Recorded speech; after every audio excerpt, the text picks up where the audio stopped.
Pues bienvenidos y buena tarde a todos. Bienvenidos a este sexto coloquio de investigación que organiza la Dirección de Ejecutiva de Investigación y Posgrado de la Universidad Rosario Castellanos. Mi nombre es Chantal Ávila y pues hoy voy a moderar esta mesa titulada Tecnología y Prevención en la Educación Media Superior, perteneciente al programa de doctorado en Ambientes y Sistemas Educativos Multimodales, DASEM. Esta mesa está conformada por dos docentes comentaristas a los cuales tengo el honor de presentar. Voy a comenzar con la doctora Erika Pineda Godoy. Ella es doctora en educación, egresada de la UEM, maestra en ciencias de la educación por la misma universidad y licenciada en ciencias de la comunicación por la UNAM. Muy buenas tardes, doctora. Buenas tardes a todos. Continúo con la doctora Maricruz Moreno Segal. Ella es doctora en pedagogía. ¿Qué tal, doctora? Muy buenas tardes. Muy buenas tardes nuevamente a todas y todos. Perfecto, pues muy bien. Además de los comentaristas que están el día de hoy con nosotros, dentro de esta mesa se encuentran estudiantes que presentarán sus avances de trabajo terminal y que en un momento más voy a presentar. Voy a explicar la dinámica de trabajo de la mesa. Cada estudiante tiene un máximo de 10 minutos para realizar la presentación de sus avances de investigación. Una vez que terminen, los comentaristas van a tener otros 10 minutos cada uno para realizar la retroalimentación que consideren pertinente. Les pedimos respetar el tiempo indicado para evitar interrumpir sus exposiciones o a los comentaristas, pues los comentarios o la retroalimentación que estén dando, ¿no? Les recuerdo a los estudiantes que pues no hay réplica por parte de ustedes y que la retroalimentación la deben de revisar, analizar y considerar con sus respectivos docentes directores de trabajo terminal. Entonces, ¿alguna duda hasta aquí? ¿Alguien quiere opinar algo? ¿No? ¿En todo entendido? Pues muy bien, pues entonces comencemos con la presentación de nuestros estudiantes y comenzaremos con nuestra primera estudiante. Ella es Nacheli Arellano Barrera, estudiante del segundo semestre, que presentará su trabajo titulado Propuesta de campañas digitales de cultura de prevención de la reducción del riesgo sísmico para adolescentes basado en el aprendizaje multimodal. Nacheli, si estás lista con tu presentación, adelante, te escuchamos. Muy buenas tardes a todas y todos. Voy a empezar a compartir pantalla, presentación.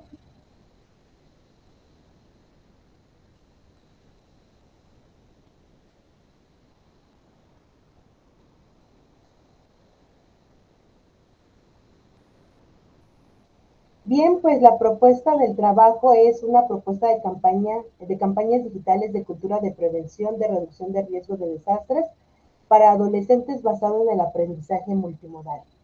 Mi comité tutorial está integrado por la doctora Elizabeth Caporal Aguilar, el doctor Jerónimo Repol, la doctora Laura Marina Aguirre, y la línea de investigación en las que se centra este trabajo son ambientes, sistemas, modelos y opciones educativas multimodales, así como redes de conocimiento, aprendizaje y cultura digital. El problema de investigación. Quiero partir con que en México ocurren en promedio 60 sismos al día. En 2020 sucedieron 30.110, en 2019 26.000. Y en lo que va del 2024, el Servicio Sismológico Nacional ha registrado 10.399 sismos a nivel nacional. El 20% de esta sismicidad se concentra en la Ciudad de México. Entonces, parte de la problemática importante de este proyecto es que habitamos una ciudad sísmica y no vamos a poder controlar ese riesgo porque la naturaleza y la geografía de nuestra ciudad, orográficamente, está así. En particular, el fenómeno sísmico en 2017 afectó a las 16 alcaldías de la ciudad, las cuales fueron declaradas en emergencia y desastre por la Secretaría de Gobernación. Por tal motivo... Nacheli, no está corriendo tu presentación. Ahí está. ¿Ahí la pueden ver? Sí la vemos, pero no está corriendo. Está en PowerPoint. Va en problema de investigación. No. Vemos la carátula. Sí, solo ven la carátula. Ajá. Qué raro. A ver. Ahora sí, ya vemos el problema. Sí. Ahí está. Sí, creo que se trabó. Bueno, es el problema de investigación y como les decía, es importante contar con campañas de prevención donde los adolescentes sean el centro de la formación para educación. ¿Por qué? Porque el gobierno de la ciudad hasta el momento no ha generado campañas dirigidas a este sector de la población. La información y las estrategias que existen sobre campañas están dirigidas a niños, a niñas y a niños, pero no a este sector de la población. Y la realidad es que va a ocurrir otro sismo en esta gran ciudad y tenemos que estar preparados. ¿Por qué decimos que deben ser adolescentes? Porque de acuerdo a estudios, la adolescencia es un momento de la vida que forma los valores y decide fortalezas sociales. El 80% de las campañas que existen dirigidas a la población adolescente están enfocadas a la prevención de embarazo adolescente o de prevención de drogas, pero no hay nada referente a la gestión del riesgo de desastre, que es un tema importante por la ciudad en la que habitamos y el riesgo sísmico latente que nos rodea. La justificación traté de hacerla en 3 partes, la primera personal y profesional, porque llevo en este tema cerca de 10 años en los que me ha tocado trabajar varios desastres y lo que me doy cuenta es que es más caro la recuperación y la reconstrucción, que puede llevar hasta más de 15 o 20 años. El caso del sismo del 85, tenemos casi 38 años aún pagando o tratando de costear los desastres que dejaron, o los sismos del 17 que han sido realmente muy costosos. Entonces hay que apostarle a la prevención, invertirle más y trabajar con este sector de la población que en su vida adulta sean adultos capaces de saber qué hacer en una situación de riesgo sísmico. El valor científico y social, pues es pertinente esta investigación porque aportará a los adolescentes que viven en cualquier alcaldía de la ciudad conocimientos básicos para que aprendan a gestionar de una manera eficaz el riesgo del desastre y con ello contribuye al desarrollo sostenible de las comunidades o naciones, ¿no? Esta investigación y los resultados aportarán a otros investigadores interesados en el mismo objeto de estudio, materiales, estrategias de campañas, mensajes claves, lenguajes en cómo comunicar esta parte en contextos digitales, ¿no? Para los adolescentes. Y bueno, tenemos considerado trabajar en adolescentes de segundo y tercer año de secundaria porque son los niños que vivieron el sismo de 2017 hace 5 años y por lo tanto tienen el fenómeno sísmico como un referente y muy reciente.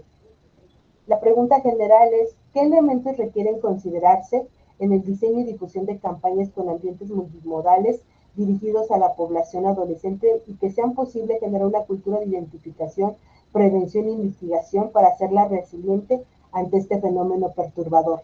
Se habla de estas 3 etapas de la gestión integral de riesgos: identificación, prevención y mitigación, porque son las etapas preventivas. No nos vamos a enfocar en estas campañas digitales a lo que es la atención, recuperación, rehabilitación o reconstrucción, porque como lo hemos mencionado, son etapas que son carísimas y que lo que nosotros queremos es reducirlas. Preguntas específicas: ¿qué características deberían cubrirse en nuevas campañas con ambientes multimodales para la población adolescente y sean efectivas, considerando los distintos contextos y diversidad geográfica de la ciudad? ¿Qué instrumentos y materiales se han pensado para adolescentes en otros países y cuál ha sido el impacto de las campañas con ambientes multimodales para la percepción del riesgo sísmico?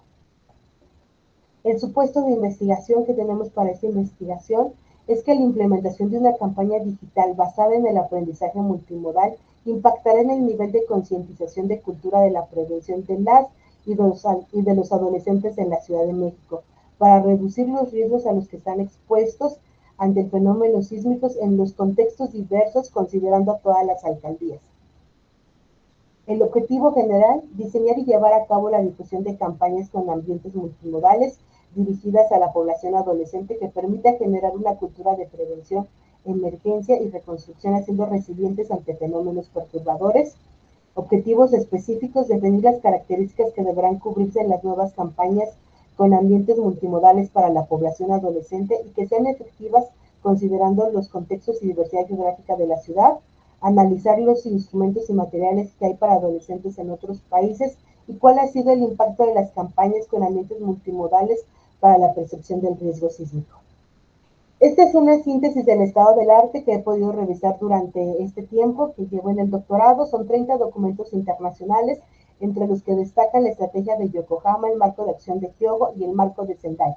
Estos documentos son importantes porque dan una línea a nivel internacional de cómo se debe estar gestionando el riesgo, de diversos fenómenos, nosotros en particular para el fenómeno sísmico. 20 tesis sobre fenómenos perturbadores que se han consultado, la mayoría están concentradas en la Biblioteca Digital de la UNAM y lo que trabajan son lo que es el tema de vulnerabilidad, vulnerabilidad física o vulnerabilidad social, pero desde un tema sociológico bien o ingenieril, con una visión como de gestor del riesgo, ¿no? 15 documentos normativos en materia de gestión integral de riesgos y protección civil. Este marco normativo que se ha revisado es importante porque nos permite revisar cuáles son las acciones y cuáles son los programas con los que ha contado la hoy Secretaría de Gestión Integral de Riesgos y Protección Civil de la Ciudad de México para hacer campañas, si es que lo ha considerado, o cómo la normatividad en la Ciudad de México en particular ha cambiado, porque es el primer estado pues, sí, en el que se habla de gestión del riesgo y se deja de hablar de protección civil. Y 15 artículos sobre ambientes multimodales y educación. En esos artículos lo que hemos revisado, algunos son como más estrategias en cuestión de percepción, de psicología, de cómo han estado trabajando algunas encuestas o herramientas. El enfoque teórico para esta investigación se concentra en disciplinas desde la pedagogía crítica, la comunicación del riesgo y la sociología del riesgo. Las categorías que consideramos son percepción del riesgo, construcción social del riesgo, vulnerabilidad, planeación urbana, que es una categoría reciente que hemos incorporado debido a que es muy importante tomar en cuenta para esta parte de la gestión lo que es la planeación territorial, comunicación comunitaria y aprendizaje multimodal. La metodología propuesta tiene una visión de enfoque cualitativo. Se está considerando realizar una etnografía virtual porque se quiere hacer una revisión de cuáles son estas estrategias o estas campañas que se han lanzado en las diversas redes sociales de los que son los voceros o las instituciones encargadas de trabajar el tema de prevención del riesgo sísmico en la ciudad. Entre ellas destacan el sismológico, el C5, las alcaldías, las unidades de gestión de riesgos de cada alcaldía, el Centro Nacional de Prevención de Desastres, el CENAPRED, y la Coordinación Nacional de Protección Civil. También se está considerando trabajar entrevistas, que estamos viendo la posibilidad de trabajar con la Autoridad Educativa Federal, porque con ellos actualmente aquí en la Secretaría de Gestión de Riesgos tenemos un proyecto que se llama Escuela Segura, que es un proyecto que se implementó con la hoy Presidenta de México, debido a lo que pasó en 2017 para trabajar en todo el nivel de educación básica, la revisión de escuelas, directores, profesores, estudiantes y por último focus group. Con eso estamos pensando en construir una matriz que opere como un atlas de campañas para revisar qué es lo que se ha hecho a nivel Ciudad de México. Bueno, con eso concluiría. Muchísimas gracias. Muchísimas gracias a ti, Nacheli. Pues vamos con tu ronda de retroalimentaciones. Comenzamos con la doctora Erika. Adelante, doctora. Sí, muchas gracias. Bueno, antes que nada, Nacheli, qué gusto volver a verte. Ya teníamos un rato que no nos veíamos y qué bueno verte en este momento en donde ya estás presentando avances de tu proyecto terminal. Bueno, pues quiero primero comentarte que me parece muy pertinente el trabajo que estás realizando, y como tú además lo justificas pensando precisamente en los jóvenes, ¿no? Como bien dices, hay campañas que son más dirigidas hacia niños, ¿no? En educación básica, pero en adolescentes como que no. Hay muchas campañas y es muy importante que ellos pues se sensibilicen, pero también adquieran un aprendizaje acerca de los riesgos y de cómo poder actuar ante esto. Y también algo que me gusta mucho, que yo creo que es muy importante para todos, es que tomen en cuenta cuál es su formación base, ¿no? Por ejemplo, yo soy doctora en educación, pero soy comunicóloga y entonces las investigaciones o la línea por la que me dirijo, pues tiene que ver mucho con esta relación entre la comunicación y el uso de tecnologías en educación. En el caso donde tú estás y además de la formación base, la experiencia que tienen, yo veo que tú tienes conocimiento y experiencia en esta rama y además trabajas con un equipo de expertos. Entonces, me parece que tu trabajo, pues, es pertinente, está justificado, y como esto tenemos que decir, que tenemos que incluirlo dentro de la mirada de lo que es la educación y la educación multimodal, pues entonces veo, cómo aquí hablas precisamente de estos ambientes que son multimodales. Entonces, también veo la cuestión de las teorías, ¿no? La teoría crítica, que tú mencionas, la planeación urbana, esta parte también relacionada a la cuestión de los riesgos. Y bueno, yo, tal vez ya lo consideraste, y bueno, tal vez el resumen es algo muy pequeño. Entiendo que de que enviaste el resumen a la fecha, a lo mejor ya avanzaste mucho más y tal vez algunas cosas de las que te comento ya las tienes, o tal vez esos 10 minutos no son suficientes. Entonces, y además no hay como réplica de parte de los estudiantes. Toma nota, si algo de lo que voy a comentar ya lo tienes considerado, pues bueno, y si no, pues lo platicas con tu director de trabajo terminal.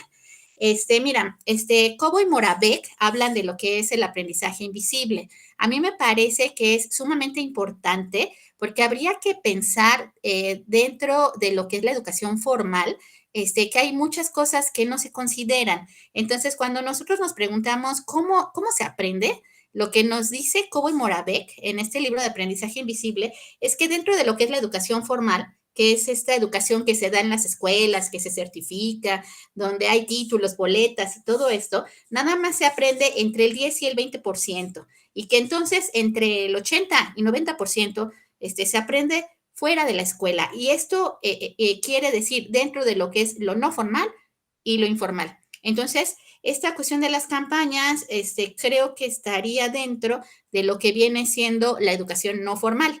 Entonces, yo considero que sería muy importante que tú hagas esa revisión. Incluso esto también genera cierta pertinencia para que también algunos elementos de educación no formal pudiera verse cómo se incluyen curricularmente. Pero bueno, pensando en esta parte no formal y en la cuestión de las campañas y en lo que ya se ha hecho y probablemente que se ha hecho para niños. La cuestión sería, ¿y cuál es la diferencia? O sea, ¿quieren hacer lo mismo que han hecho con los niños, con los adolescentes? La pregunta también sería, ¿y cuál es la aportación? Pues decir, bueno, la aportación es muy obvia, ¿no? Sí, pero dentro de este escenario en el que tú estás, ¿qué es lo que tú quieres alcanzar?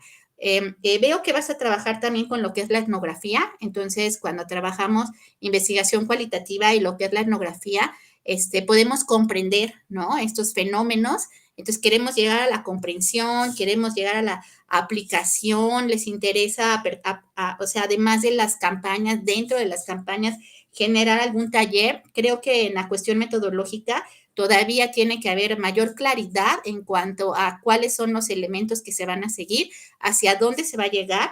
Hay etnografía y hay entrevista, pero ¿de qué o para qué? ¿No? O sea, más bien dentro de la campaña ustedes quieren ver cuáles son los objetivos, hacia dónde se quiere llegar, y con narrativa transmedia, que no sé si también lo están considerando, ¿no? Con esta narrativa transmedia, también a través de diversos medios de comunicación, pues estar observando las conductas también que pueden tener los adolescentes. Yo en lo particular considero que los adolescentes están de repente muy despreocupados, ¿no? Me acuerdo en una ocasión que hasta hubo un temblor, es una anécdota que cuento muy rápida, que de repente empieza a temblar y yo estoy aquí en el mismo lugar sentada en este escritorio, y empieza a temblar, no se fue la luz y fue muy leve, pero yo salí corriendo y todos se quedaron sentados, ¿sí? Como si nada, y yo regreso. Y cuando yo, ay, toda agitada, preocupada, preguntando si están bien, y todos se me quedan viendo como de, ¿está bien usted? ¿No? O sea, me di cuenta que yo tengo una reacción, ¿no? Una forma de actuar ante un temblor, que es salirme, pero de volada. A lo mejor tampoco soy la persona más educada, ¿no? Ante estas circunstancias, pero vi ante ellos una cuestión así como de, a nosotros no nos importa, ¿no? Incluso algunos comentarios de ojalá que tiemble para no ir a la escuela, ¿no? Entonces, me parece muy importante tu trabajo, afina la cuestión de la metodología, piensa muy bien, no sé cómo sería que incluirías allí la cuestión de la etnografía, piensa en lo que viene siendo la narrativa transmedia, ¿no? Como un elemento más que puedas incluir, Y también, pues estos elementos que te comento de Cobo y Moravec, que ellos están citando en Aprendizaje Invisible sobre lo que viene siendo la educación formal, la no formal y la informal.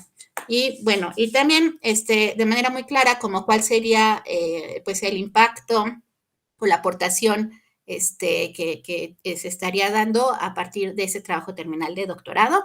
Y pues muchas felicidades. Y sería todo. Muchas gracias.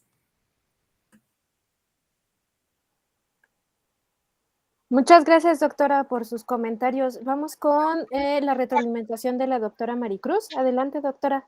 Sí, muchas gracias. Pues en Nacheli también me parece que es un trabajo muy, muy interesante. Coincido en esta parte de haber revisado un documento que no coincide con lo que hoy nos presentas, ¿no? Y me parece también que eso quizá nos vaya a suceder con los demás, porque también entendemos que los documentos los piden mucho antes, ustedes siguen avanzando, y aquí nos presentas, en el caso concreto, pues me parece que un trabajo mucho más acabado y mucho más cercano a lo que se quiere llegar, ¿no? Me preocupaba mucho, Nacheli, independientemente de reconocer también la importancia y la necesidad de tener, digamos, propuestas de esta naturaleza. Pero mientras tu tema se titula Propuesta de campañas digitales, yo lo que encontraba en los objetivos, por ejemplo, era solamente que te quedabas a un nivel de identificación y de descripción sin llegar justamente a la campaña, pero insisto, me parece que ahora has aportado muchos más elementos. ¿Qué es lo que yo quiero señalar? Pues coincido totalmente con la doctora Erika. Me parece que todavía hay que definir mucho más la metodología, pero está perfectamente asociada hacia dónde queremos llegar, a qué queremos llegar, a quién va dirigido, ¿no?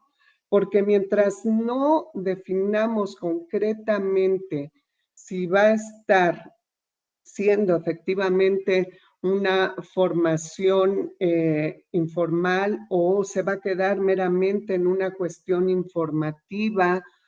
Al final tú mencionaste ahorita acercar la propuesta a la SEP, es decir, esa definición de hacia dónde va la propuesta me parece que te va a centrar mucho más en justamente la metodología y va a decantar muchos aspectos que van a ir precisando mucho más el trabajo, ¿no?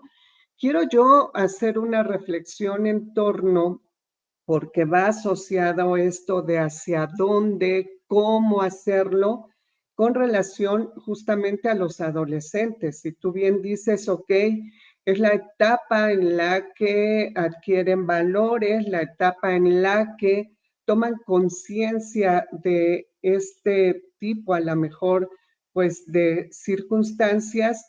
Sí me preocupa el que se ahonde en las características justamente pues de la adolescencia y el qué impacto, como bien señaló la doctora, va a tener este tipo de campañas en ellos. Y esto me lleva a pensar justamente en que si las campañas van a ser informativas, cómo lograr que efectivamente tengan ese impacto y tengamos los resultados esperados, puesto que sabemos cuáles son las condiciones, las características de los adolescentes y si va a ser algo que definitivamente pueda estar impactando en su formación formal. Sí, aquí entonces la investigación va a tomar otro giro, porque definitivamente estamos en un proceso ahorita justamente de acomodo de elementos en donde si escuchamos hablar de la nueva escuela mexicana, escuchamos hablar de aspectos que se van a ir a un plan sectorial de educación. Entonces, ¿hacia dónde y cómo llegar o hacer llegar esta propuesta, no? Me parece que si nos quedamos con los adolescentes, reiteraría, hay necesidad de afinar más el por qué, características y cómo vamos a ir generando esta investigación específicamente hacia ellos. Porque en el documento que nos tocó leer, incluso hablas y por ahí te desvías un poquito de que hay que involucrar a los profesores y a algunos otros actores. Entonces, si nosotros precisamos exactamente a quienes, analizando estas características, definiendo hacia dónde se va y sobre todo a quién se va a dirigir esta propuesta, reitero también, pues la metodología va a poder precisarse, ¿no?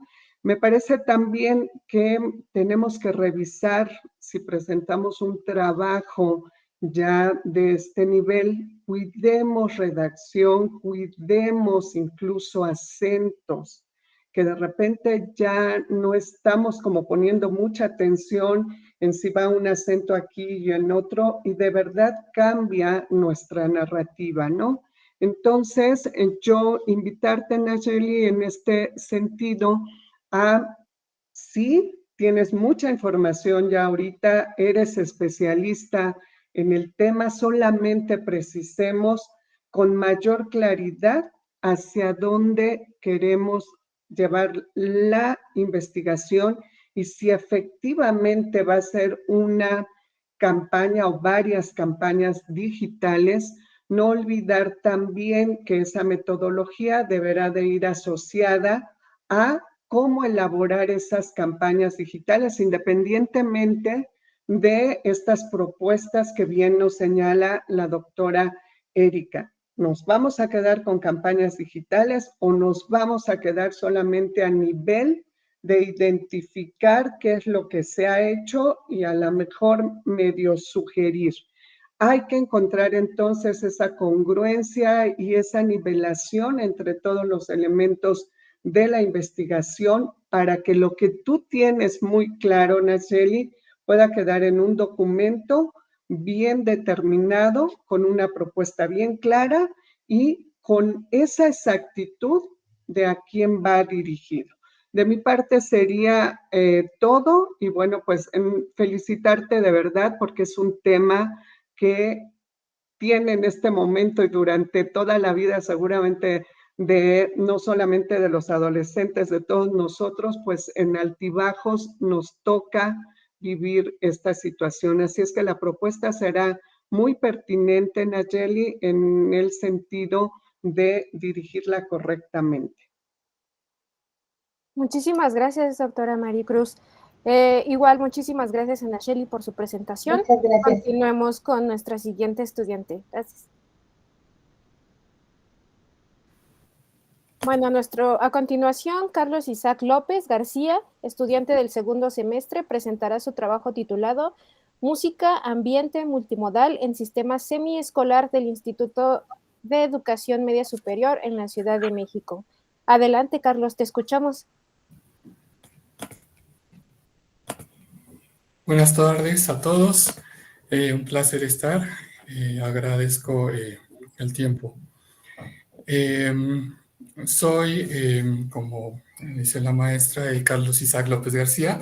Soy docente de la materia de música en el Instituto de Educación Media Superior de la Ciudad de México. Mi investigación en este doctorado es música, ambiente multimodal en el sistema semiescolar del Instituto de Educación Media Superior de la Ciudad de México. Mi directora de trabajo terminal es la doctora Elizabeth Caporal.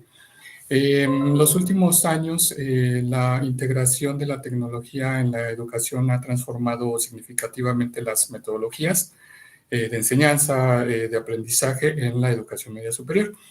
Esta tendencia se observa en diversas disciplinas, incluyendo la música, donde las aplicaciones digitales emergen como herramientas innovadoras para desarrollar habilidades musicales y motrices, en particular en el contexto del instituto, donde los estudiantes de quinto y sexto semestre del sistema semiescolar combinan el aprendizaje presencial con el aprendizaje en línea. Estas tecnologías presentan una oportunidad única para enriquecer esta experiencia educativa. El objeto de estudio es el ambiente multimodal en la clase de música del sistema semiescolar del Instituto de la Ciudad de México. La enseñanza multimodal demanda el desarrollo de nuevas habilidades para aprovechar al máximo las herramientas multimodales utilizadas en el aula. En la ejecución musical se involucran dimensiones afectivas y sociales, lo que contribuye a una función de modelado social y educativo. La creación musical facilita la integración de todos los miembros del grupo, respetando sus individualidades y eliminando cualquier forma de exclusión social, que esto es muy importante. Este trabajo está suscrito a las siguientes líneas de investigación, que son ambientes, sistemas, modelos y opciones educativas multimodales, y prácticas educativas y procesos de formación. Justificación. El estudio de la música como componente de un ambiente multimodal en el sistema semiescolar del IEMS puede proporcionar enfoques valiosos sobre nuevas líneas de investigación y estrategias pedagógicas que mejoren la experiencia educativa. Esta investigación pretende llenar el vacío existente en la literatura respecto a los beneficios y desafíos de integrar a la música en contextos educativos híbridos y busca ofrecer recomendaciones prácticas para su implementación efectiva. El problema prototípico: existen dificultades en el aprendizaje de la música, ya que de 2 semestres son insuficientes para adquirir los conocimientos básicos de teoría musical y sobre todo el aprender a tocar un instrumento musical, que es un desarrollo que necesita mucho tiempo de estudio y mucho acompañamiento. El espacio en el que se enseña música, si bien tiene condiciones mínimas para llevarse a cabo, el ideal está muy lejos de contar con ello. La mayoría de los planteles del instituto no cuenta con los suficientes instrumentos para que un grupo pueda integrarse a un ensamble musical. El tiempo asignado en el plan de estudios para la materia de música es de 1 hora y media a la semana, así está planteado en el plan de estudios, el cual es insuficiente para despertar la pasión por la música en los estudiantes que no están interesados. Y para aquellos que sí están interesados, que son muchos, esta limitación es problemática, ya que la materia recibe menos atención en comparación con otras asignaturas del programa del instituto. En este semestre se destinan ya 2 horas, pero aún así sigue siendo poco tiempo para trabajar adecuadamente en el aula la materia. Planteamiento del problema. ¿Cómo lograr sesiones interesantes y productivas a través de un ambiente multimodal de aprendizaje en la clase de música de quinto y sexto semestre del instituto, si los alumnos cuentan con muy poco tiempo para desarrollar habilidades musicales? En este marco, la integración de la música como parte de un ambiente multimodal de aprendizaje representa una oportunidad significativa. Sin embargo, existe una falta de investigación sistemática sobre cómo la música puede influir en el rendimiento académico, la motivación y el bienestar emocional de los estudiantes en este tipo de entorno educativo. Preguntas generales y específicas. ¿De qué manera se puede integrar un ambiente multimodal para mejorar el aprendizaje en la clase de música en el sistema semiescolar de IEMS? Específicas. ¿Qué efectos tiene la incorporación de un ambiente multimodal en el rendimiento académico de los estudiantes? ¿Existen diferencias significativas en los resultados de aprendizaje entre estudiantes que utilizan un ambiente multimodal en su proceso educativo y aquellos que no lo hacen? Objetivo general. Implementar y evaluar la integración de un ambiente multimodal en la clase de música de quinto y sexto semestres del sistema semiescolar del IEMS. Objetivos específicos. Identificar las habilidades musicales previas de los estudiantes de quinto y sexto semestre antes de la implementación del ambiente multimodal musical. Se realizan evaluaciones iniciales para establecer una línea base de las habilidades musicales de cada uno de los estudiantes. Número 2. Desarrollar e implementar un programa educativo que integre componentes multimodales musicales en el currículo del sistema semiescolar. Se diseñará un plan de estudios que incorpore la música en diferentes modalidades de enseñanza, tanto presencial como a distancia. Número 3. evaluar el desarrollo de habilidades musicales específicas como la teoría, la práctica instrumental y la apreciación musical durante la investigación. Se aplicarán pruebas y actividades prácticas periódicas para medir el avance en las habilidades musicales específicas. Y número 4, identificar las mejores prácticas y áreas de oportunidad en la integración del ambiente multimodal en el sistema semiescolar. Se analizan los resultados y hay una retroalimentación para identificar qué aspectos del programa son más efectivos y qué áreas necesitan ajustes. Estos objetivos ayudarán a estructurar y guiar la investigación para evaluar de manera efectiva el impacto de la integración de un ambiente multimodal en el desarrollo de habilidades musicales en las y los estudiantes del instituto. Supuesto de investigación. La innovación en el aula de música 1 y 2 con el aprendizaje multimodal puede proporcionar a las y los jóvenes estudiantes un entorno interactivo y personalizado que facilite el desarrollo de habilidades específicas como las motrices requeridas en la música. Marco teórico y estado del arte. Hasta el momento he encontrado diversas investigaciones como la de Díaz Santamaría, Moliner, García, en las cuales presentan una revisión teórica sobre el concepto de educación musical en todos los aspectos, sobre todo en la cuestión inclusiva en sistemas democráticos. También investigaciones de Peñalba, García y Fernández, quienes presentan una revisión sobre la pedagogía musical como estrategia metodológica de inclusión educativa desde un enfoque de la neurociencia. Estos autores destacan la importancia de la música para el desarrollo cognitivo, personal y social de los alumnos y cómo la neurociencia ha demostrado las modificaciones y activación cerebral producidas por la música. También la Universidad de Salamanca y la Universidad de Valencia en estas universidades se aplican estrategias metodológicas interdisciplinarias y se utilizan herramientas tecnológicas como aplicaciones para celular, entre otras, para crear recursos didácticos atractivos tanto para los docentes como para los estudiantes. También la Universidad Autónoma de Madrid se enfoca en nuevas tendencias pedagógicas y psicopedagógicas para implementar en conservatorios, en escuelas de música públicas y privadas. Y aquí en México, en la Universidad Veracruzana, en la licenciatura en Educación Artística, modalidad virtual en la Facultad de Teatro, se aplica la educación multimodal en el campo de las artes. Lugar y tiempo para el desarrollo de la investigación.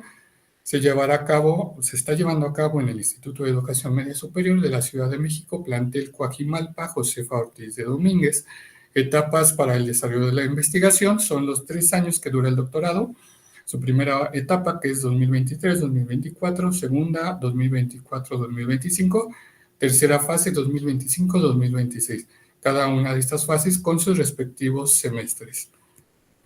Metodología para el desarrollo de la investigación. Enfoque de la investigación, fenomenología, estudio para la comprensión de las prácticas en el aula de música 1 y 2, y el pragmatismo, una solución al problema. Esta investigación se basará en un enfoque metodológico mixto, que combina elementos cuantitativos y cualitativos para obtener una comprensión completa del impacto del ambiente multimodal en la educación musical en el instituto. Esta perspectiva metodológica mixta permitirá explorar tanto la frecuencia, la magnitud de los fenómenos estudiados, como las percepciones, experiencias y significados subyacentes de los participantes. Instrumentos de investigación. Se utilizarán los siguientes instrumentos, que son formularios, que es una encuesta, entrevista, registro de observación participante, análisis de contenido y diario de campo. El diario de campo está activo actualmente porque ya se tienen registros del primer y segundo semestre del grupo focal de esta investigación, que es en el plantel de Coajimalpa. Y esto sería todo hasta el momento, es el avance de mi investigación. Y estas son las referencias bibliográficas. Muchas gracias. Muchísimas gracias. Vamos con tu ronda de retroalimentaciones, comenzando con la doctora Erika. Adelante, doctora, la escuchamos. Carlos, igual que Nacheli, un gusto enorme volver a verte. De hecho, nos encontramos al inicio del semestre. Ahorita ya vamos finalizando porque yo formo parte de tu comité tutorial y porque has ido trabajando de la mano y muy cercano con la doctora Elizabeth Caporal, y de repente cuando me llamaron, ¿no? al comité, dije, ¿tan pronto? Pero si todavía no terminamos el segundo semestre, ¿no? Y muchos lo hacen durante o al finalizar, y creo que ustedes así, de manera muy, muy temprana ya tenían un avance, y bueno, te felicito por eso. Y entonces ahora veo que tienes un avance mayor y creo que has podido integrar también los comentarios que en su momento pues se te dieron, ¿no? Te hizo el comité tutorial y pues aquí yo te felicito. Y bueno, es un comentario para ti y un comentario también un poco como para todos, ¿no?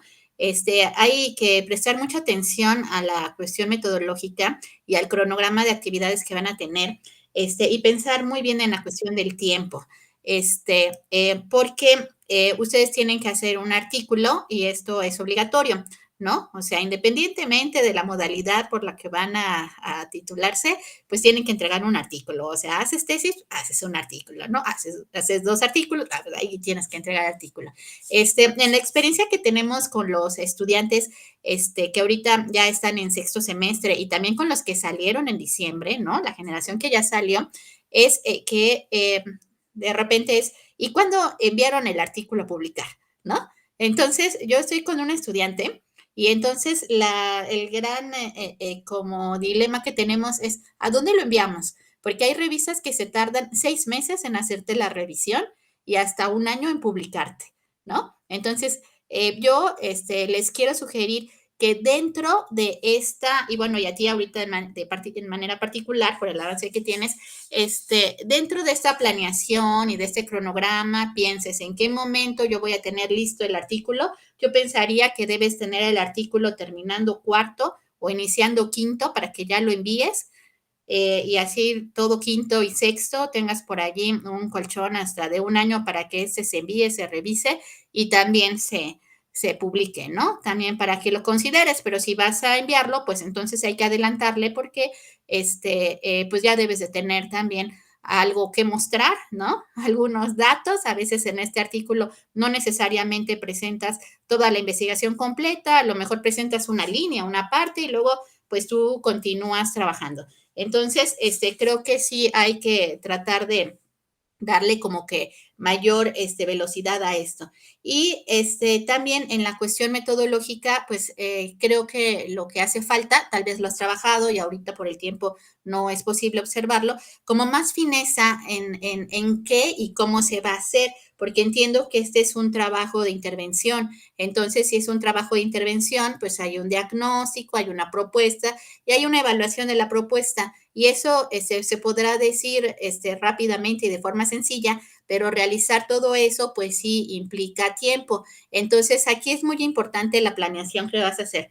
Yo me pregunto si en educación musical, dices, es que en educación media superior, en la IEMS, CDMX, no tenemos todos los elementos y no se le da importancia, pero yo me pregunto, cuando se tienen todos los elementos y cuando alguien entra a estudiar música, ¿no será que allí ya está inserta la cuestión tecnológica y el ambiente multimodal y la cuestión constructivista? O sea, no es en este momento en donde llegan a los sentidos, ¿no? A la sensibilidad, a las emociones, en donde se construye, si tocamos con otros, incluso hay una cuestión de colaboración, y yo creo que tendríamos nosotros mucho que aprender precisamente de los profesores de música, porque los profesores de música que están con estudiantes que son muy apasionados de esto, pues van generando un proceso de interacción con los estudiantes y los estudiantes van desarrollando un aprendizaje que creo que es sumamente rico. Probablemente, estas no son las condiciones del escenario donde tú estás, por lo que nos comentas, pero probablemente ya existen estas experiencias y se pueden mostrar, ¿no? Entonces allí a mí lo que me queda es la duda, cuando queremos crear este ambiente multimodal, no podemos llegar a eso, ¿no? Porque eso implica recursos y una voluntad que probablemente de manera institucional no se tiene. Y entonces debe de haber mucha claridad en la planeación el cómo se va a hacer y cómo se va a desarrollar cuando no se cuentan con estos elementos y cuando se tiene una cultura, además de que la clase de música para algunos no se le da la importancia y podría ser como la asignatura de relleno, ¿no? Entonces, ¿cómo vamos contra eso? Me parece que es un trabajo innovador, pero un trabajo que también tiene que generar una cultura, ¿no? Que tiene que sensibilizar, y que no solamente tiene que ver con el profesor y el estudiante, sino con todo un sistema. Entonces, creo que ya que tienes los instrumentos, ojalá y tengamos la oportunidad de poder ver esos instrumentos posteriormente y también ver cómo se construyeron esos instrumentos a partir de las teorías que ya se han elegido, cómo se van construyendo las categorías, las subcategorías, si están pensando que va a haber también categorías emergentes dentro de un trabajo que también se puede considerar inductivo. Y bueno, pues muchas felicidades. Gracias, doctora.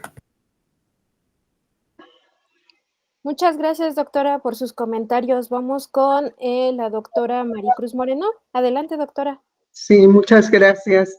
Pues antes que nada, Carlos, me uno a esta felicitación. Efectivamente, vuelvo a lo mismo, me parece que la información que teníamos se queda bien reducida a lo que tú nos presentas. Me parece que tienes mucha claridad respecto a lo que debe de ser la clase de música como especialista que eres. Sin embargo, yo quiero tomar esta parte de la existencia, tu entorno, dentro de un sistema que de sí es muy complejo, ¿sí? Si yo veo un planteamiento de objetivos en donde tú quieres incidir en diseñar otro programa o reestructurar el programa, yo lo que diría, ¿qué tantas posibilidades tienes justamente para ello? Porque pensemos que lo que dejamos en nuestros objetivos, en el planteamiento, etcétera, pues finalmente lo debemos de cumplir.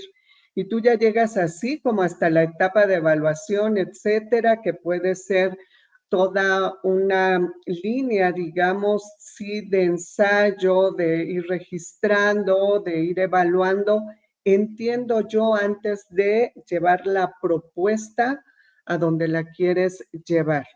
Pero si en ese inter, y va asociada a esta planeación que señala la doctora Erika, si en ese inter nos encontramos con que ya no podemos avanzar más, tengamos cuidado porque entonces nuestra investigación se va a regresar y entonces va a haber un replanteamiento porque ya me di cuenta que no puedo hacer la propuesta de un programa y lo estoy dejando ante un desconocimiento de cómo es que se puede reestructurar un programa en el IEMS. Pero es todo un sistema que si se mueve en un lado, pues se mueve en todo el sistema, ¿no? Y yo me imaginaba leer tu trabajo, insisto, en la complejidad tenemos que decirlo, por toda esta parte de los sindicatos, que ya no es solamente una cuestión académica la que entra aquí, sino, insisto, todo nuestro entorno. Entonces, lo que yo te diría, no vayamos a dejar una muy buena propuesta que lo es, ¿sí? En el camino. Definamos bien hasta dónde podemos llegar y hasta dónde están tus posibilidades el poder llegar a ello, ¿no?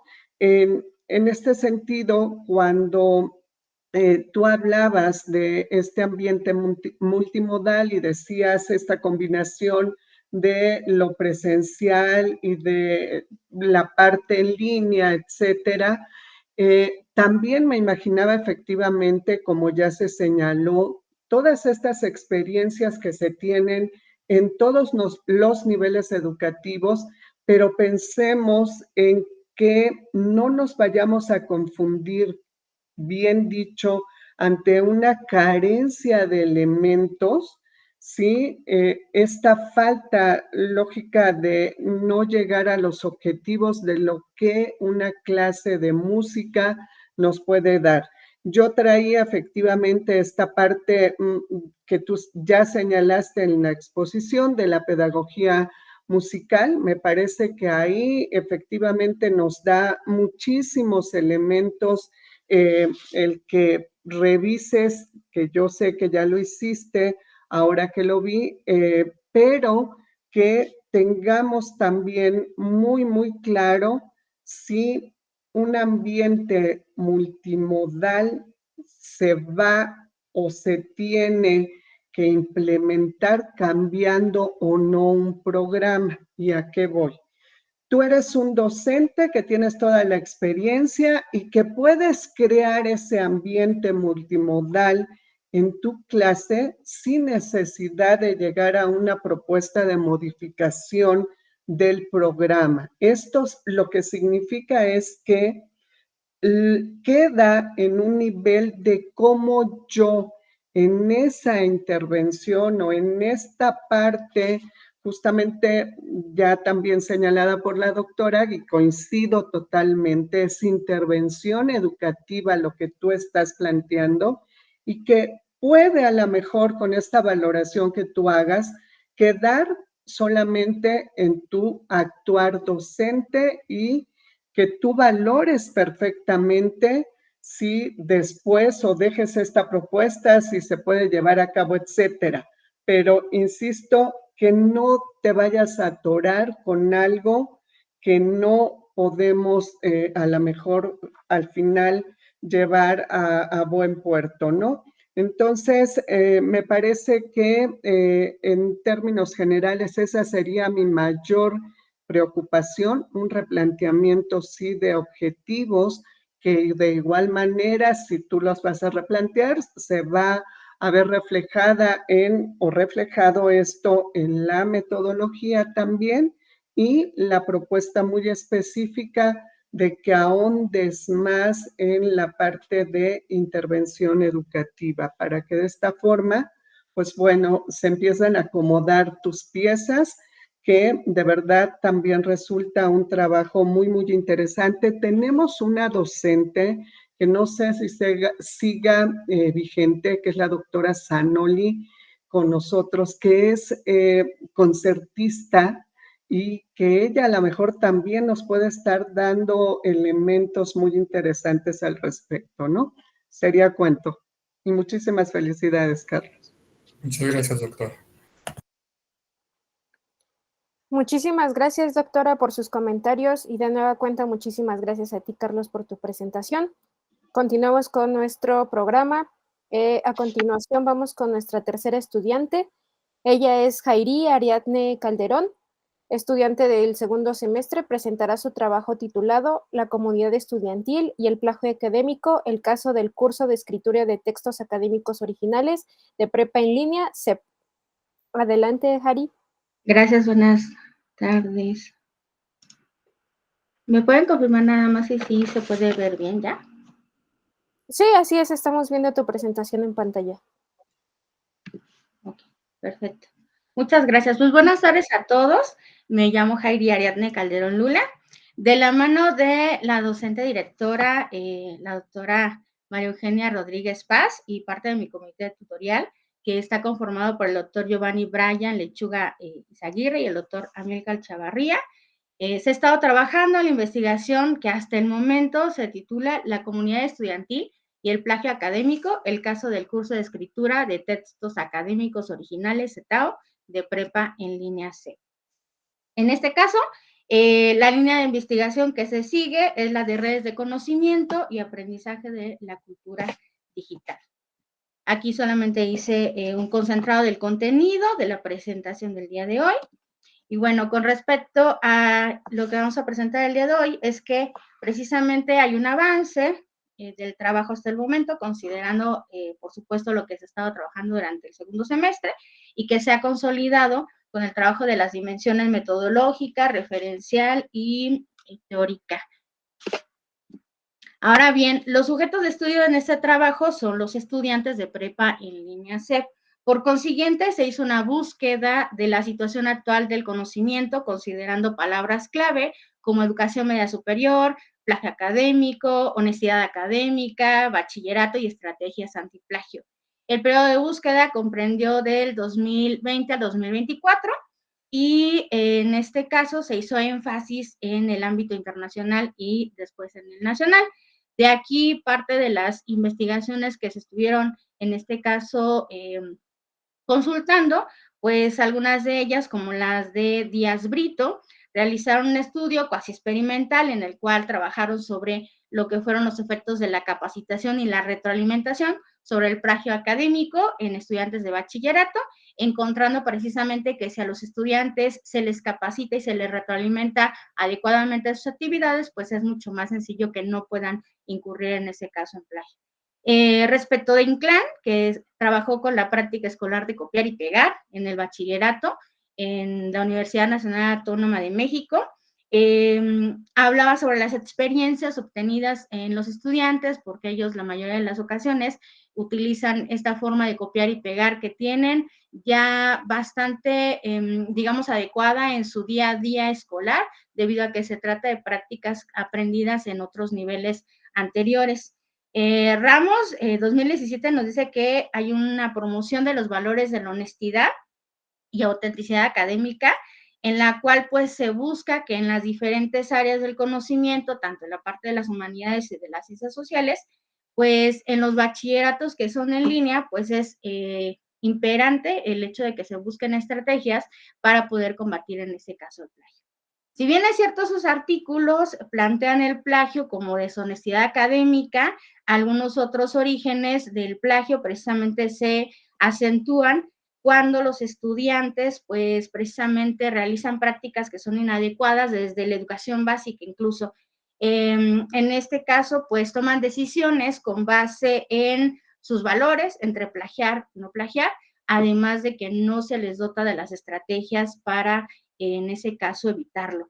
Finalmente, pues hay estudios en los cuales se busca exponer cuáles son los métodos, estrategias para prevenir y sancionar, cuáles son las buenas prácticas que están realizando los docentes, y en ese sentido, precisamente, pues la honestidad académica es un aspecto en el cual en los diferentes niveles académicos se muestra como deseable y exigible, sobre todo pues cuando se trata del nivel medio superior, pues sucede que en los niveles previos, como en este caso de la educación básica, pues se implementan algunas medidas, pero no han sido tan efectivas, sobre todo cuando estamos hablando de que siguen, pues en este caso, incidiendo en prácticas que implican diferentes clasificaciones, incluso de plagio académico. Se da el caso de prepa en línea CEP porque el problema conlleva a una magnitud impresionante de actividades que se ven con cierto nivel de plagio y en los cuales pues se buscan alternativas para precisamente combatir esta deshonestidad académica. Al respecto, pues en prepa en línea CEP se han creado diversas estrategias para minorar la incidencia del plagio académico, entre ellas el CETAO, que es el curso de escritura de textos académicos originales y en el cual pues las características de su aplicación están basadas en un protocolo que se llama Protocolo de Prevención, Atención y Aplicación de Medidas Disciplinarias. En el caso del programa de prepa en línea CEP, se define la honestidad académica como una cualidad de actuar y de comunicarse de una manera veraz, sincera, transparente, pero que implica, por supuesto, verdad, actuación con integridad y asumir la responsabilidad de los actos, en este caso académicos. En ese sentido, pues se busca que haya una evidencia respecto de cuál es la percepción de los estudiantes con respecto a esas estrategias que se han estado implementando, específicamente con la del CETAO. En esa tesitura, pues entonces es importante señalar que el plagio académico puede estudiarse desde, por supuesto, cómo se presenta, las estrategias emprendidas, las instituciones y los agentes educativos involucrados, además de cómo es que se sanciona y se le da seguimiento. también es importante evidenciar el impacto que han tenido estas estrategias en los estudiantes y pues obviamente cómo se ha trabajado, cómo se ha implementado el CETAO, además de que pues la modalidad en línea, que es la que impera por supuesto en Prepa en Línea CEP, implica acceder a una educación media superior en donde el estudiante requiere flexibilidad de tiempo, dedicación al estudio, autonomía para resolver diferentes tipos de actividades y de proyectos integradores, además de la conectividad y, por supuesto, está relacionado con la cultura digital. Ahora bien, en cuanto a las preguntas generales específicas, la pregunta general es ¿cómo ha sido abordado el tema del plagio académico en Prepa en Línea CEP?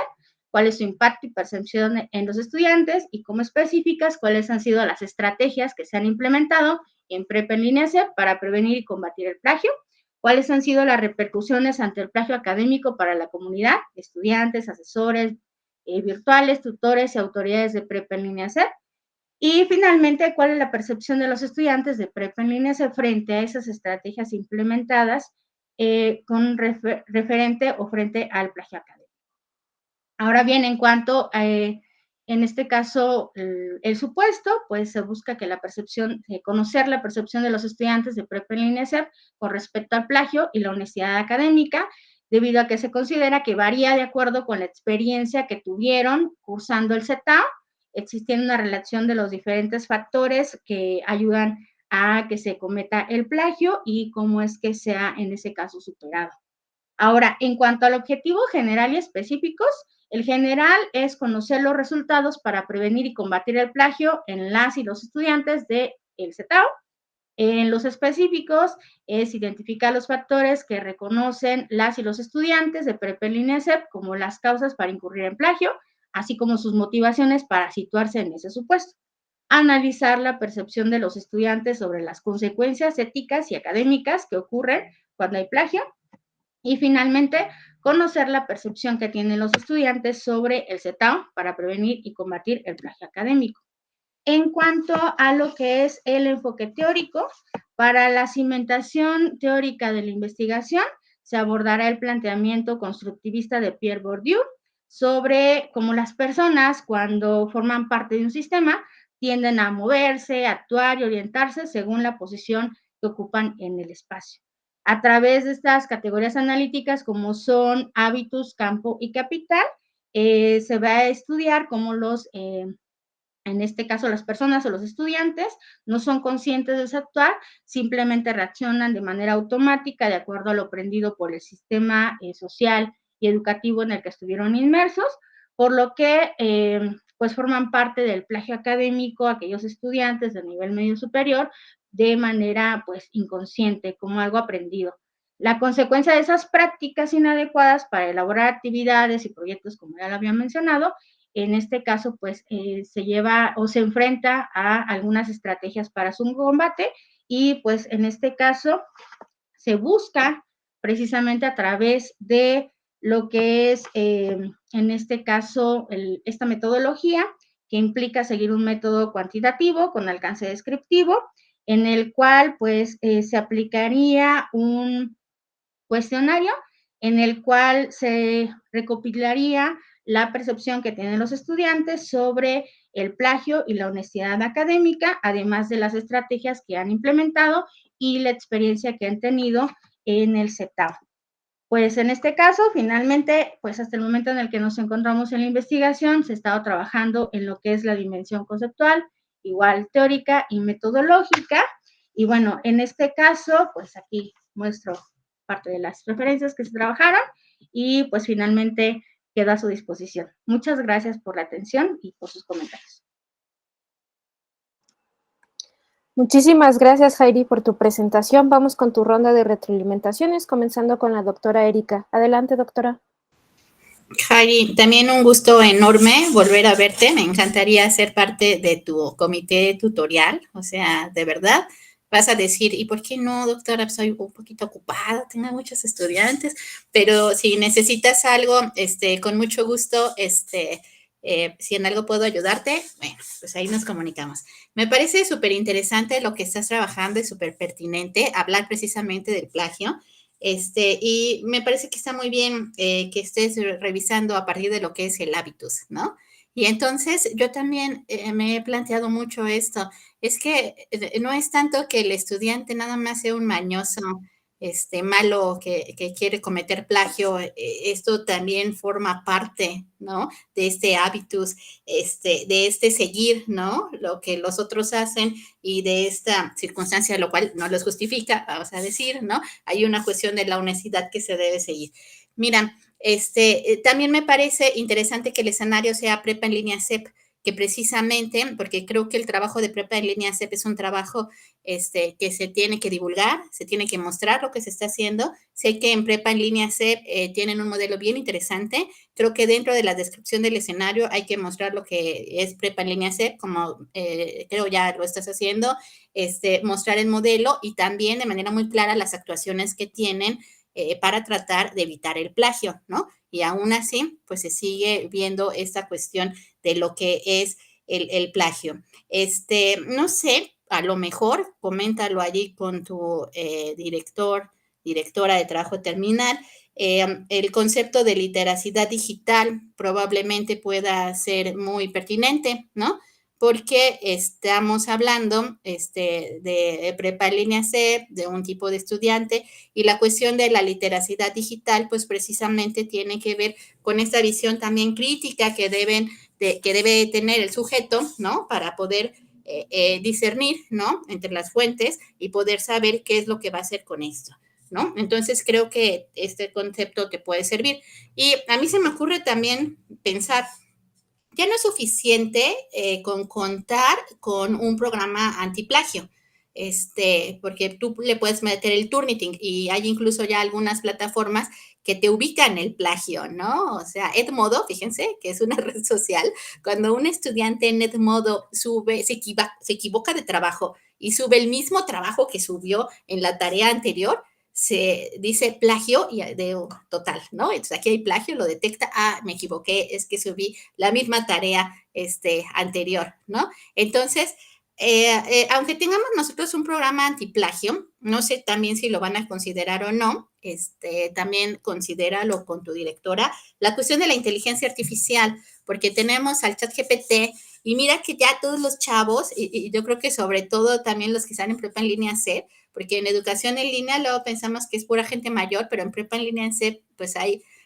muchos chavos y también no tan chavos, ¿no? Que utilizan la inteligencia artificial y en ChatGPT, ya incluso hay algunas aplicaciones, que te lo pueden así como personalizar, o sea, que no se dé cuenta. Yo digo, yo leo, yo sé cómo escribe el estudiante y cuando lo leo me doy cuenta de que utilizó inteligencia artificial. Bueno, pues ya nada más le dices al ChatGPT cuáles son tus muletillas, ¿no? Y que además, pues que no sea tan perfecto, que tenga errores, que le ponga párrafos que estén así como que no tan estructurados, ¿no? Ni equilibrados y te lo va a hacer como quieras, ¿no? Entonces, también esta es una cuestión que creo que probablemente se puede integrar. Porque nos preguntamos, ¿no? Y en el caso del ChatGPT, ¿quién es entonces el autor, ¿no? Y entonces el doctor Cervantes por ahí decía, pues es el ChatGPT, el autor, ¿no? Que saca como de varias páginas y te lo muestra, pero ya también hay aplicaciones en donde tú le puedes pedir que te busque, ¿no? De investigaciones serias. Entonces, tal vez esto también lo puedes meter y no solamente las cosas negativas, sino las ventajas del uso de la inteligencia artificial para la cuestión de la escritura e incluso también para el no plagio, ¿no? Sino para poder avanzar y trabajar a partir de esto. No sé si lo van a considerar o no, pero yo creo que sería importante y tal vez dentro de esto sería importante también que hicieras una revisión de literatura. Y ya finalmente, en cuanto a la cuestión de la metodología, me encanta tu trabajo, me gusta mucho cómo lo planteas, siempre he pensado que eres una excelente también estudiante, pero lo vas a hacer algo cuantitativo, y en esto cuantitativo tu mirada es muy deductiva. Y entonces yo también te diría, platícalo con tu director, porque yo creo que una visión inductiva, cualitativa, podría hacer que tú puedas encontrar hallazgos, ¿no? Cosas nuevas. O sea, no nada más es así como deductiva, estas son mis categorías, quiero ver, le palomeo, lo tengo, compruebo mi hipótesis, ¿no? Siento que aquí tal vez dentro de mi visión sí sería importante una mirada cualitativa que nos permita que puedan generarse categorías emergentes, ¿no? Que surjan precisamente de los datos que nos den estos informantes, y creo que eso podría ser muy, muy interesante. Entonces también te sugiero, si es posible, que la parte cualitativa, pues no se pierda, ¿no? Y bueno, esos serían todos mis comentarios. Muchas gracias. Gracias a usted, doctora. Continuamos con la retroalimentación de la doctora Maricruz. Adelante, doctora, la escuchamos. Gracias, buena tarde nuevamente. Pues también me parece que nos ha tocado la fortuna de encontrarnos con trabajos muy, muy interesantes. Y quiero, Jairi, hacer algunos comentarios que también van para todos los demás, ¿no? He repetido esta parte que la verdad no nos sirvió de mucho cuando nos adelantan los documentos, porque yo podría decir, en todos los casos o en el caso particular de Jairi, yo encontraba solamente un soporte teórico en digamos, en un solo texto, ¿no? De Ochoa y Cuevas, pero de repente yo decía, no solamente estos autores son los que están soportando un planteamiento de esta naturaleza. Entonces, yo quiero decirles que a todos, cuando entreguemos este documento de síntesis que nos hacen llegar, nos den la oportunidad, porque si revisamos referencias, pues lógicamente tampoco coincide o no encontramos dónde, porque no están citando. Entonces, eso es en general, ¿no? Pero, pues bueno, mi primera también parte ya en los comentarios era referente a la inteligencia artificial, sin duda. Sí, no hay que omitirla, coincido totalmente, porque incluso como tutores, como docentes, nos permite a su vez identificar si ha sido plagiado o no, si ha sido elaborado por. Pero hay otra parte, Jairi, muy, muy importante que me parece que no se vislumbra lo suficiente y que es la reglamentación. Si nosotros, además del curso, tenemos como institución educativa bien reglamentado qué sucede, si los estudiantes plagian, si los docentes, si los tutores plagian, pues me parece que podemos disminuir y debe de disminuir, porque no solamente es la existencia de la reglamentación, sino precisamente el poderla llevar a cabo, ¿no? Con todas las repercusiones que deba de tener para el actor que sea. Entonces, no olvidemos esa parte. Si hablamos precisamente de este valor tan importante y sobre todo a esta edad de los jóvenes, de la honestidad en general, ¿sí? Pues entonces vayamos también pensando en que se fortalecen con la parte, insisto, reglamentaria, ¿no? Por otro lado, a mí me preocupan dos aspectos más. El primero, totalmente coincidente con la parte de la investigación cualitativa, porque si tú nos estás planteando incluso la muestra no probabilística, eso está más asociado a lo cualitativo que a una investigación cuantitativa. Entonces, en el trabajo se hablaba de un determinado número de estudiantes que le ibas a aplicar cuestionarios sin que nos dijeras cómo. Entonces, a mí no me queda claro si son 30, si son 50, cuál es la razón, por qué la muestra, etcétera. Pero hablar de esta muestra no probabilística, insisto, está más asociado a lo cualitativo. Y por otra parte, fíjate que me parece que el objetivo para estar en un nivel de doctorado se queda corto. Es decir, todo lo que vas a hacer no lo dejaría solamente a un nivel de conocer o de describir, etcétera. ¿Cuál sería realmente tu propuesta para poder decir, a ver, sucede todo esto, pero la propuesta que desde mi doctorado yo planteo es esto? Si no, efectivamente, me parece que nos quedamos en una etapa previa a lo que debe de ser ya un trabajo de doctorado. Entonces, Jairi, en ese sentido, sí hay que trabajarle para agregar, sugiero de manera muy respetuosa, la parte de propuesta. ¿Y sería cuánto? Y muchas felicidades nuevamente. Muchas gracias. Muchas gracias, doctora. De nueva cuenta, muchas gracias, Jairi, por tu presentación y tu asistencia. Pues seguimos con nuestro programa y vamos con nuestro cuarto y último estudiante. Él es Roberto Ávila Vázquez, estudiante del segundo semestre. Presentará su trabajo titulado Elaboración de un programa basado en el diseño universal del aprendizaje, del aprendizaje multidisciplinario desde la teoría de la objetivación para el desarrollo de habilidades digitales en estudiantes de secundaria del sur de la Ciudad de México. Roberto, adelante con tu presentación, te escuchamos. Muchas gracias, doctora, compañeros, buenas tardes. Procedo a empezar a compartir. ¿Se alcanza a ver bien? Sí, la estamos viendo en pantalla tu presentación. Perfecto, gracias.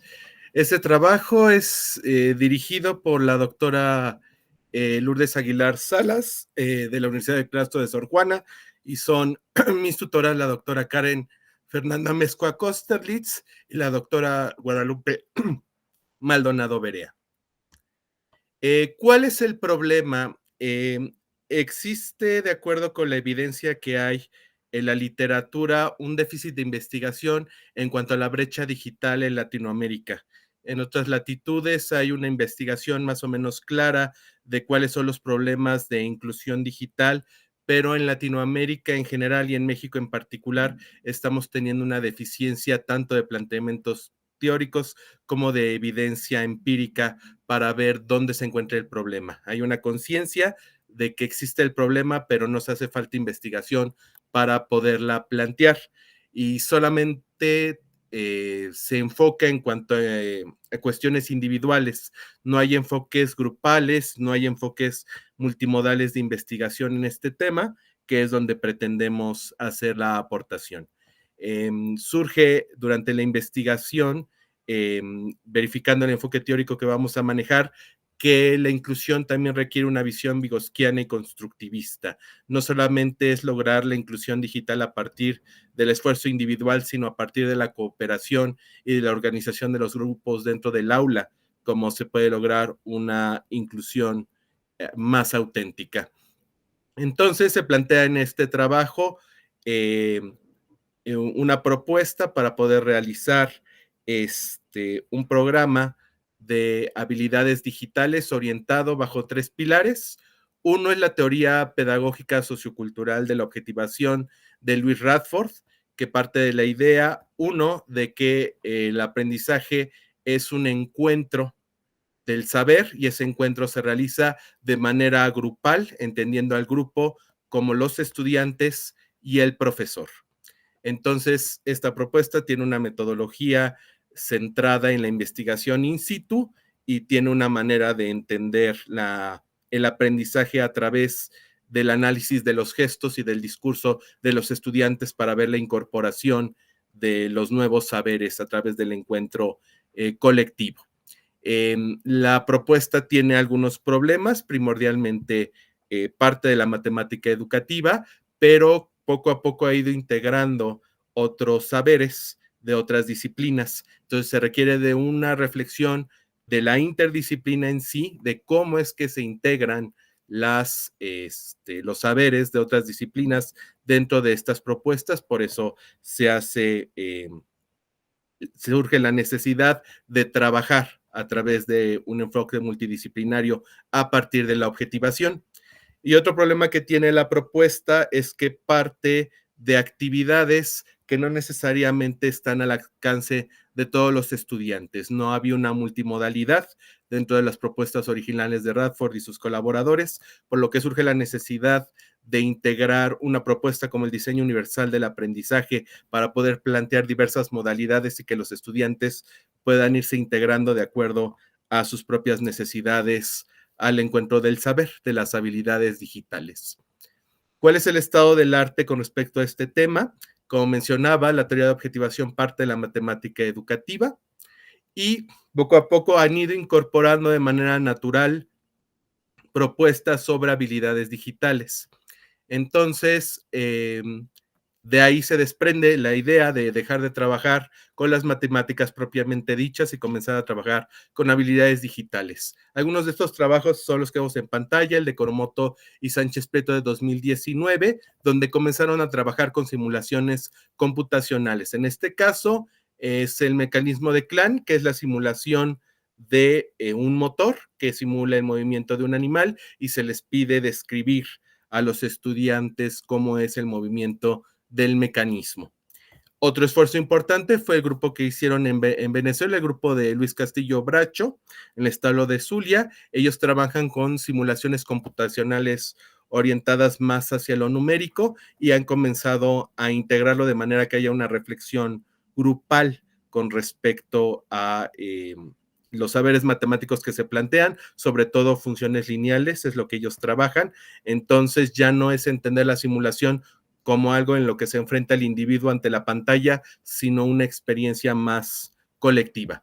Otro esfuerzo fue el realizado el año pasado por González, donde comenzaron a trabajar sí con matemáticas, pero también usando herramientas computacionales ya propiamente dichas, que es el uso de Scratch. Scratch es el estándar internacional para el manejo de programación a bloques. Entonces se manejó con la metodología de Radford para llegar a resultados en comprensión matemática, pero también pues ya pone en evidencia que se requiere analizar cómo es el proceso de adquisición de habilidades digitales bajo este paradigma.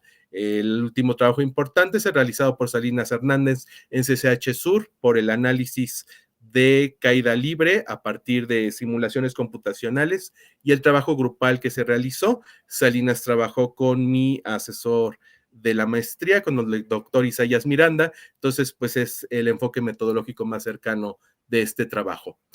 ¿Cuál es la pregunta de investigación? ¿Qué barreras para el aprendizaje y la participación son eliminadas o disminuidas a través de la implementación de esta estrategia interdisciplinaria multimodal para la enseñanza de habilidades digitales en un grupo de estudiantes de primero de secundaria en una escuela privada al sur de la Ciudad de México?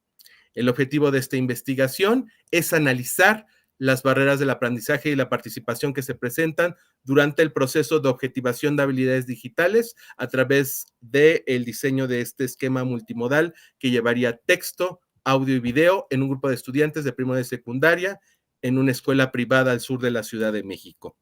¿Cuál es la justificación de este trabajo? 1, realizar una aportación teórica sobre la brecha digital a partir de estas teorías vygotskianas, de manera que podamos entender la inclusión digital de manera grupal y no solamente de manera individual, y también entender el fenómeno de la brecha digital en nuestro contexto mexicano y no estarlo comparando constantemente contra otros escenarios internacionales que no necesariamente responden a nuestra realidad. ¿Cómo se plantea esta investigación? En 4 etapas: diagnóstico, planeación, implementación y evaluación.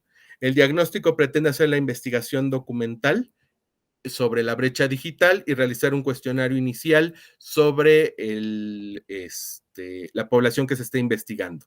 Posteriormente se realiza una planeación conforme lo indica la teoría de objetivación, que es realizar una actividad entendida como una labor conjunta entre los estudiantes y el profesor, de manera que se divida en tareas, metas y objetivos, cada uno para cada etapa del programa de habilidades digitales, orientada en 4 ejes: la ofimática, la ciudadanía digital, la comunicación digital y el pensamiento algorítmico y de diseño. La actividad, además de que es planteada a partir de la organización de tareas y de metas, pretende también que se haga la transmisión de conocimientos a través de diversas multimodalidades: video, audio y texto, para que los estudiantes puedan adaptarse de una manera mejor y puedan realizar las actividades sin que sea un impedimento la modalidad en la cual ellos reciben la información. Una vez que se ha implementado con actividades el programa, se hace una evaluación tanto de lo que sucedió en la clase como una evaluación después de haber realizado la intervención. Esto se realiza a través de un cuestionario para ver tanto la percepción del programa como las habilidades, y se evalúan los medios semióticos de objetivación en la clase, todo lo que tiene que ver con la transmisión y comunicación de estos saberes, que sería el diálogo entre los estudiantes mientras realizan la actividad, los textos que entregan como resultado del programa, los símbolos que realizan a la hora de interpretar este trabajo y los gestos que presentan, primordialmente las manos, no en cuanto a reconocimiento facial, pero sí los gestos que realizan con la mano, que podría ser imitación del profesor o algo que ellos mismos piensen sobre el saber que se les presenta. Entonces tenemos esta evaluación tripartita de observación de la clase, análisis del discurso y entrevistas antes y después de la aplicación. Muestro mis categorías analíticas. Las de la izquierda son todo lo que tiene que ver con los componentes de habilidades digitales para poderlo entender. Destaco algunos que tienen que ver con conocimiento, como puede ser la netiqueta, la parte de bienestar de salud y en el uso de habilidades digitales, o la ciberseguridad, y otros que tienen más que ver con actitudes de las habilidades digitales, como puede ser el manejo o el conocimiento de las mismas. Para cada una de estas categorías analíticas, analizamos los componentes semióticos, como mencionaba, los discursos, los gestos, los símbolos, los textos y lo que es propio del diseño universal del aprendizaje, los medios para poder mantener al estudiante enganchado, para que represente la información, no solo que la presente, no solo que se le presente, sino que también la pueda presentar de diversas maneras, de manera que le resulte cómodo y conveniente, y la expresión de los resultados tanto en clase como en una evaluación. Se hará a través de estudiantes de secundaria de primer año. Este estudio es un diseño mixto que maneja algunas partes cualitativas y otras cuantitativas, primordialmente centrado en la grabación y análisis de clase in situ, que es lo ortodoxo en teoría de objetivación, y una entrevista estructurada que es novedosa en el planteamiento teórico, pero que resulta necesaria para conocer el contexto de los estudiantes. Finalmente presento mi cronograma de actividades de los 6 semestres. Entonces ya se encuentra delimitado el marco teórico, se sigue afinando cuestiones sobre el diseño de la intervención y la revisión metodológica, que continuará el próximo semestre, que se pretende realizar la intervención de manera directa y comenzar a analizar los resultados, de manera que en cuarto semestre pudiéramos, entre cuarto y quinto semestre, presentar el artículo para que pudiera quedar en tiempo y forma. Pues por mi parte es todo. Estoy en espera de sus comentarios. Muchas gracias. Muchas gracias a ti, Roberto. Pues vamos con tu ronda de retroalimentación y comentarios con la doctora Erika. Adelante, doctora. Sí, Roberto, pues mucho gusto verte, muchas felicidades. Veo que el trabajo que traes es algo complejo, muy interesante. Fíjate que de repente creo que sí nos preguntamos cuál es la función de las teorías, y las teorías son muy importantes dentro del proceso de investigación. Sin embargo, luego tenemos un problema, que las teorías de las cuales partimos son teorías que, como todo cuestión paradigmática, pues vienen en un espacio y vienen en un tiempo que no es el nuestro y con el cual nosotros estamos tratando de observar circunstancias de nuestros contextos muy cercanos a nosotros, pero digamos que con unos lentes, que son estas teorías que de repente no se ajustan, ¿no? Entiendo entonces que a ti te interesa esta parte de la brecha digital, pero tu investigación, por un lado, también entiendo, es generar un aporte teórico. Y entonces, si tú quieres generar un aporte teórico, entonces sería una investigación básica, ¿no? Donde haces un aporte a la teoría, y creo que también es como para poder tener un referente que sea más cercano a los contextos en los cuales nosotros estamos. Eso entiendo, por un lado. Sin embargo, también entiendo que vas a llevar a cabo una intervención, porque dijiste intervención. Entonces, bueno, tal vez igual como con los otros compañeros, el espacio del resumen y de la exposición es muy pequeña y tú tienes suficiente claridad en la escritura ya en el texto ya extenso. Y bueno, mi sugerencia, si esto todavía faltara, es que existiera como la claridad suficiente de si esto es un trabajo de investigación básica o es un trabajo de investigación aplicada. Hay un aporte a la teoría, en un sentido como de ciencia de frontera, o más bien es siendo un trabajo de intervención, es un trabajo de aplicación, ¿no? Si hay aquí, si es un trabajo, vas a decir, bueno, yo lo tengo claro, usted no, tal vez, ¿no? Si hay un trabajo, ¿no? De aporte a la teoría, entonces, también pensamos que ubicamos algún escenario o algunos escenarios, tú dices, en la educación secundaria. No decimos exactamente a veces como toda la descripción del escenario, porque lo importante no es el escenario en sí, ¿no? Sino lo importante es más bien esta teoría a la cual nosotros vamos a aportar. Un poco, como la cuestión dicen, como que se pone de ejemplo, ¿no? Lo que importa no sería el sujeto, Pedro Pérez, por ejemplo, ¿no? Por él mismo, ¿no? Como escenario, sino las circunstancias, si hablamos de racismo, por ejemplo, de la negritud, por decirlo, ¿no? Y lo que implicaría este concepto, con lo cual tú puedes abordar distintos escenarios o distintos sujetos, ¿no? Entonces, yo allí como pensaría, ¿no? Que hay que tener claridad en cuanto a esto. A lo mejor tú ya tienes esa claridad, pero de acuerdo a tu exposición, a mí me queda como esa duda. Y bueno, qué malo que ahorita no haya una retroalimentación como para que me lo puedas aclarar. Ojalá y luego tenga oportunidad de ver tu texto en extenso. Creo, y es algo que visualizo contigo y con otros, que utilizan también la cuestión de la multimodalidad y lo multimodal, y que en ocasiones esto se ve como si fueran sinónimos. Entonces, nada más pues hacer la aclaración,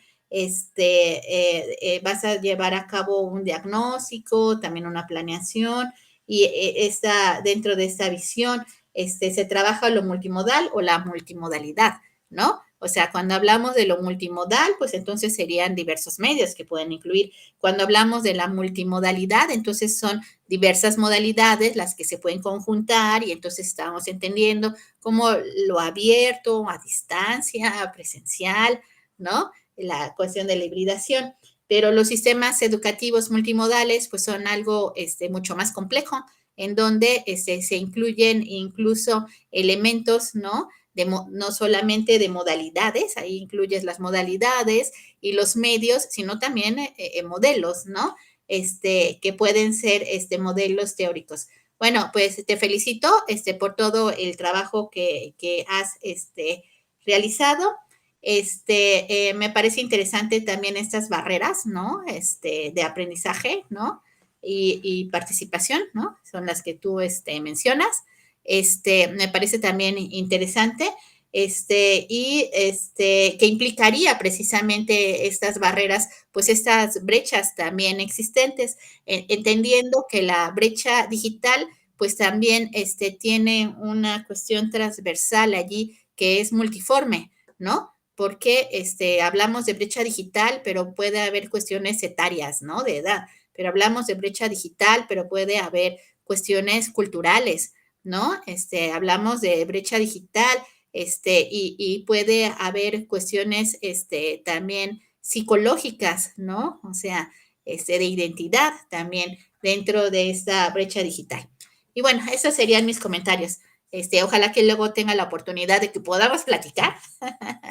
A mí también me gusta abordar lo que es la brecha digital y el enfoque que tú tienes, pues tal vez podría complementar la mirada que yo tengo de la brecha digital. Muchas gracias. Gracias a usted, doctora. Continuamos con la retroalimentación de la doctora Maricruz Moreno. Adelante, doctora. Sí, muchas gracias. Pues antes que nada, Roberto, también felicitarte. Quiero decirles que el llegar justamente a presentar a un coloquio, me queda claro lo que representa, me queda claro todo el esfuerzo, los nervios, esa posibilidad o no de poder concentrar y de poder exponer en tan poco tiempo. Así es que tómenlo eso ya de verdad como un gran logro, como un gran avance dentro de su formación.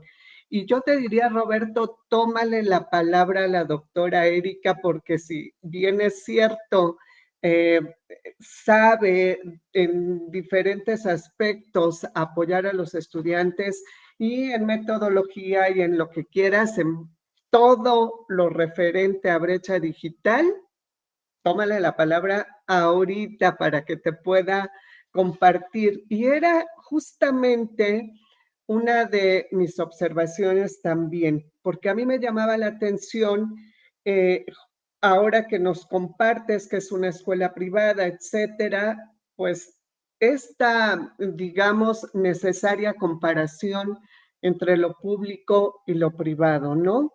Instituciones a cualquier nivel no van a tener la misma brecha digital los estudiantes de una escuela privada que de una escuela pública. Entonces, también por contextos, etcétera, deberemos de tener mucho, mucho cuidado en eso. A lo largo de tu trabajo ahora ya me queda claro que es en secundaria porque en lo que nos compartiste hablabas de repente de bachillerato, hablabas de repente también de secundaria, entonces parece que ya lo tienes bien claro y que bueno, te vas a enfocar a una secundaria. Pero aquí, fíjate que en lo que nos presentas, el objetivo se queda también a un nivel mejor de lo que necesitas plantear para un trabajo de doctorado, porque se queda a nivel de analizar. Entonces, habría que pensar si vas a hacer un programa, ya no se queda a nivel de análisis o va a quedar hasta dónde, ¿no? Esta parte de la utilización de la teoría de la objetivación, pues sí, efectivamente te da un punto de partida interesante, porque si pensamos ahorita en cómo, digamos, teorías educativas en general nos hablan solamente de saberes y de repente la teoría de la objetivación nos habla de saberes y de seres, que tú lo señalas muy bien en este análisis que harás in situ, que harás en el compartir, el trabajar entre los estudiantes y los docentes, etcétera, pero yo coincido también si es efectivamente esta teoría de la objetivación lo que te va a guiar, si no se te queda limitada para lo que tú quieres hacer, o si tú vas a aportar efectivamente para esta a través del programa, o qué es exactamente, Roberto, hasta dónde quieres llegar y cómo con mayor claridad y con mayor profundidad la teoría de la objetivación y por qué, ¿no? Porque, insisto, sí es cierto, inicia con la educación matemática, etcétera, se ha ido a la mejor ya decantando un poco más a teorías educativas en general y no en la matemática, pero de ahí, de qué exactamente o cómo nos sirve para llegar a nuestra propuesta. Me parece que ahí habría que trabajar efectivamente en ello y coincido también, así como lo planteas, es intervención educativa, puede no, lógicamente no estar peleado, pero todavía nos faltan definiciones muy importantes respecto a la utilización de esta teoría, respecto hasta dónde voy a llegar y respecto a si quiero hacer un programa o solamente me voy a quedar en este análisis justamente de lo que es la brecha digital, y si es así, también invitarte a hacer esta reflexión porque el trabajo se quedaría limitado para ya un trabajo precisamente de doctorado, ¿no? Entonces, de mi parte sería, pues eso sería el que tú tomaras el trabajo nuevamente, lo revisaras, analizaras todo lo que tienes, todos los avances, toda la información, e hicieras sí este planteamiento muy claro respecto hasta dónde llegar. Y te reitero, me parece que en ese sentido la orientación o el aporte que pueda dar la doctora Erika es también de fundamental importancia. Felicidades, Roberto, y nuevamente felicidades a todos y cada uno de los que han expuesto.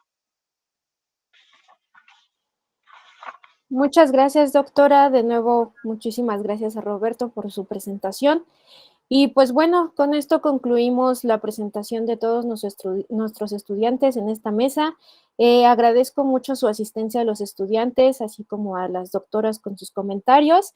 Y pues bueno, quiero agradecerles en nombre de la Universidad Rosario Castellanos su participación en este 6º coloquio, en el cual se están presentando 401 trabajos de estudiantes en 99 mesas diferentes que serán retroalimentadas por 111 expertos académicos de diversas instituciones de educación superior, nacional y también extranjeras. Les reitero nuestro agradecimiento, muchísimas gracias a todos por su asistencia y quiero terminar con el lema de la universidad, que es otro modo de ser humano y libre, otro modo de ser. Muchísimas gracias y muy buenas noches a todos.